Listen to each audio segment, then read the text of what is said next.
come back to rewrite the story.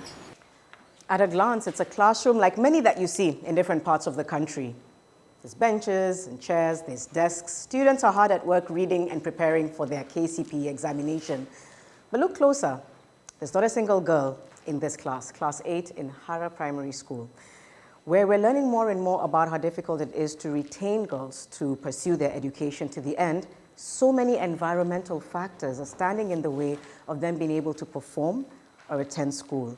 We've spoken to Mr. Kaja, who's passionate and really involved in trying to make sure more girls pursue their education. But without any intervention with regards to access to water, access to proximity to basic needs and necessities, we might see a very difficult and disturbing trend continue to persist, especially with the onset of climate change.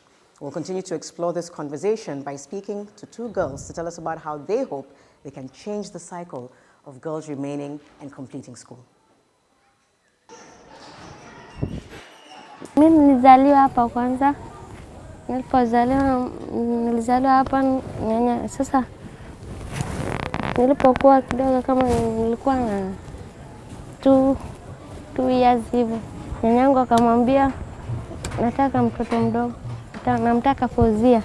Akanichukua nilipoenda huko Mbura. Aniingiza shule. Kaanza kusoma. Sasa nyanyangu yani amekuwa mzee sana kama hivi. Yani alivunjika mkono. Sasa hakuwa na uwezo wa kunisaidia mimi. Sasa nyanyangu akaniambia takuregesha kwa mamako sasa. Mimi sina uwezo kukusomesha. Inabidi uende kwenu sasa. Yeye kuishi huko sasa ameenda Mombasa kwa wavulana wake. Nikaambiwa naenda kwa parents wako kasomeshwe huko. Nilikuwa standard 3, nikaja hapa kawa ni wakati wa kupita mbele. Nikaingia standard 4. Ni wewe ndio ulikuwa unataka kuja shule ama ni hao ndio walikuwa wamesema urudi? Mimi ndio nilikuwa nataka nilete huko. Mbona ilikuwa muhimu? Muhimu ni sasa nyanyangu amezeeka sana, hakuwa na uwezo kunisomesha. Nikaja hapa kwa babangu. Sasa nimeingia shule ya Hara. Nataka nisome nikamalize. Mungu akijali. Lakini naogopa. Unaogopa nini? Naogopa nikose uwezo kwa wazazi wangu. Ndio maana dadangu mkubwa sasa alikuwa form 3. Babangu hakuwa na uwezo. Sasa akatoka akaenda kwa mjomba wake. Sasa anasoma yani kazi ya biashara hivyo, kazi ya salon hivyo. Sasa hakuwa na uwezo kumaliza. Naye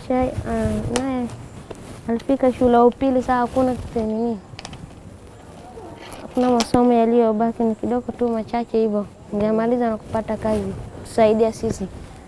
Na kama ningesoma nipite, Mungu akijali, alafu nasaidia wazazi wangu kila na nia yangu sasa vile ninavyotaka sasa. Masomo ni muhimu kwa nini kwako? Nafikiria hivyo nisome na mimi pia nijisaidie kwa maisha yangu. Wazazi wangu yani wanajikinga kunisomesha mimi ili wao pia wakizeeka niwasaidie. Ujisaidie kwa maisha yako, kwa mwalimu, uendelee kufundisha watoto wengine, si ndio? And Farhia, story yako ya shule? Nilikuwa tu kubwa nikiwa hapa, nikaingiza shule nikisoma, lakini babangu alikuwa anisemesha kwa shida. Shida gani? Kwa sababu tupatangi vizuri, hatulipi vizuri karo shule, hatukulangi vizuri. Sikiza hata ng'ombe hakuna zimekufa kwa sababu ya ukame, maji kuna shida. Lakini mara zingine hatukulangi. Sisi tunakula tu hapa kwa shule, lakini wazazi wetu kuna mara wanakula, mara wakulangi, wanalala tu wakiwa hawajakula. Hakuna hiyo shida wazazi wetu. Alafu nyasi ikakosekana, mvua haikunyesha, ikawa tu ardhi ni kavu. Sasa ikawa ni kuangaliana tu, sasa hakuna pale pa kwenda. Hata sasa hii kuna sometimes hata nyinyi wawili mnakosa kuja shule juu ya maji. Na Shida ya pili labda unaweza kukosa pad. Na ukikosa pad inafanya huwezi kuja shule pia. Unajua ukikosa chakula na maji ni shida, huwezi kuishi. Kuna shida hiyo. Inabidi baba aende kutafuta chakula, sababu mwenyewe anachunga, nani atakutafutia chakula. Mama naye kazi yake ni hawezi kuacha watoto. Kama sisi tuko na watoto 8, na hao wanaomba nipite mimi mtihani kasome na wasaidie. Tusaidie manyata na shule pia Tuletewe maji na chakula. Unataka kusoma mfanye nini mkiwa wakubwa? Mimi nataka kuwa daktari. Udaktari? That's nice. Alafu, Fauzia, unataka kusoma kwa nini? Kwa kama mwalimu. Mwalimu. Na sasa unapenda kusoma subject gani? Unapenda kusoma nini? Napenda kusoma science. Science. And you, Farhia? English. English. So, Swahili. Mkiona kama kuna wasichana wengi kama Farhia na Fauzia, kama wasichana wengi wanaweza kupata masomo, inaweza kusaidia community aje mkisoma nyinyi nyote? Kama wasichana wanaweza kuzidi kurudi shule, itawasaidia nyinyi nyote aje?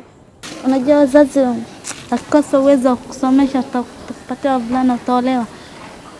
Nataka kuolewa sasa. Nataka kusomeshwe. Unajua siku hizi wasichana wanatolewa. Akiolewa huko na wazee, hata sio wavulana. Wanapewa wazee. Hapo sio sawa, na sisi tutasikia roho chafu kusikia wasichana wanaolewa. Si vizuri msichana kuolewa. Sasa hivi unaona sisi ni wadogo na standard 7. Inawezekana tukifika standard 8 tukuliwe ovyo ovyo, lakini si hatutaki. Kwa nia wajua, penye nia ipo njia, wamesema hivyo. Basi inabidi tuchungwe yani. What do you think is the gap in between that is slowing progress that can take us to the next step? I think one major problem is the culture. Some cultures are just too rigid. Everybody is preaching that let's educate our children.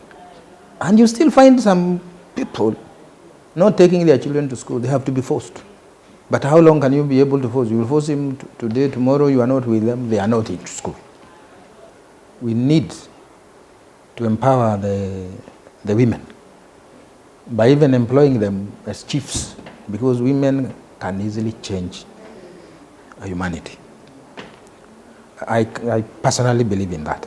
Has it already started? Yes, we have few women as assistant chiefs, and we believe that by doing so, we'll start seeing some changes. Do you think there'll be pushback? But we have so many other players, especially the partners, the government partners we have. They are doing very well in terms of assisting these communities. Tell us why you have a belief in boarding school being a solution and what you think it will take for the school to get there. It is a big solution because, first of all, it gives confidence to the learners and the parents. There's a surety that even if they learn here up to 4 to 5, still they are going to be accommodated at school. Their breakfast is not an issue to them, their lunch is not an issue to them, supper is not an issue to them. Then the contact, the learner-teacher contact is also 100%, because during the day we are together, at night we are together. So then security, mingling with outsiders so that they can inflict wrong ideas to these girls is not there, because they have been confined. That's why a boarding does so well to this community. I hope with time we shall be able to see a more sustainable actions, to see that we don't have to keep on crying every day the same problem. Climate change and the push for climate justice is one of the biggest conversations going on around the world right now. Seeing it up close here in Tana River is such a stark reminder of how the deprioritization of basic rights is compounding an already difficult situation. Lack of access to food, lack of access to water, lack of safety, all of which are affecting the education of many students, especially girls. But Unsung heroes like Mr. Kaja, who's the head teacher here at primary school, have the solutions, really innovative, interesting ways that can bring down this issue.